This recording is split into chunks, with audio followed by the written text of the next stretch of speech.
Shalom, selamat pagi, Bapak, Ibu, dan saudara-saudari yang terkasih di dalam Yesus Kristus. Sebelum kita mendengarkan firman Tuhan, marilah kita berdoa.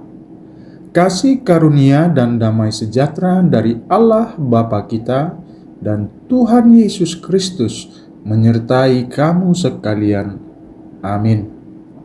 Bapak, Ibu, dan saudara-saudari yang terkasih, firman Tuhan kita yang menjadi renungan kita pada hari Sabtu tanggal 28 Juni 2025 diambil dari Injil Markus pasal 5 ayat 19. Beginilah firman Tuhan.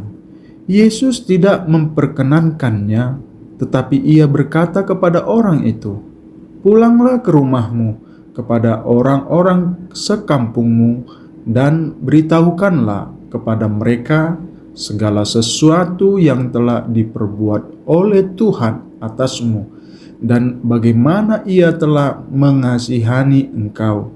Demikianlah pembacaan firman Tuhan. Bapak, Ibu, dan saudara-saudari yang terkasih, kadang kita berpikir bahwa melayani Tuhan harus dilakukan dengan cara yang besar.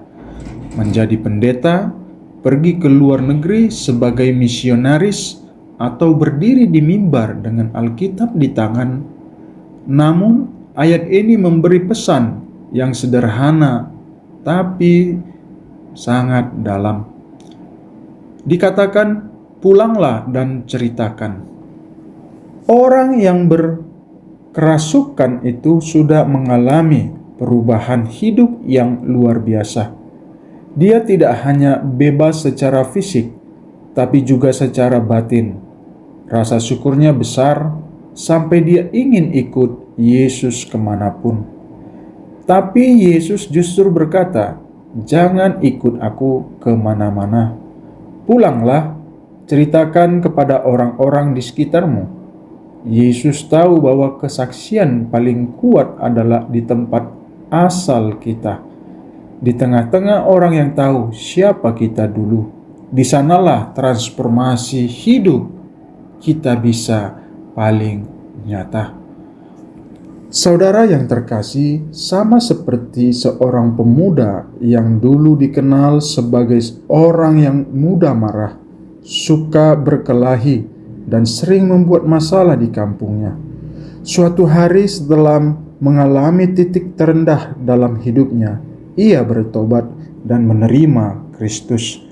Dia pun berubah menjadi pribadi yang lembut, sabar, dan suka menolong.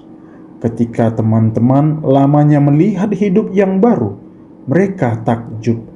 Mereka tidak langsung percaya kepada khotbah atau argumen Alkitabiah, tetapi mereka percaya karena mereka melihat perubahan nyata dalam diri seorang pemuda.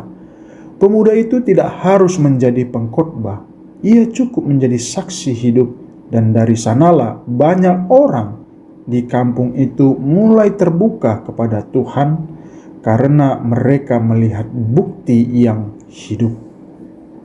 Saudara yang terkasih, apa yang bisa kita ambil dari firman Tuhan pagi ini? Mungkin kita bukan penginjil keliling, tapi kita punya rumah, keluarga, teman, dan lingkungan tempat kita bisa menjadi terang. Kesaksian hidup kita adalah memberitakan Injil yang paling nyata. Jangan remehkan kekuatan cerita hidup kita bersama Tuhan.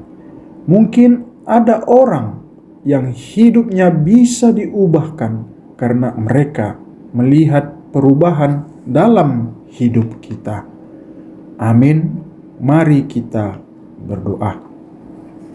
Ya Allah Bapa yang kami sembah di dalam Tuhan Yesus Kristus, terima kasih karena Engkau telah mengubah hidup kami. Ajari kami untuk tidak hanya ingin ikut Engkau kemana-mana, tapi juga taat ketika Engkau menyuruh kami untuk kembali dan bersaksi di tempat asal kami. Pakailah hidup kami menjadi kesaksian kasih dan kuasa-Mu. Amin.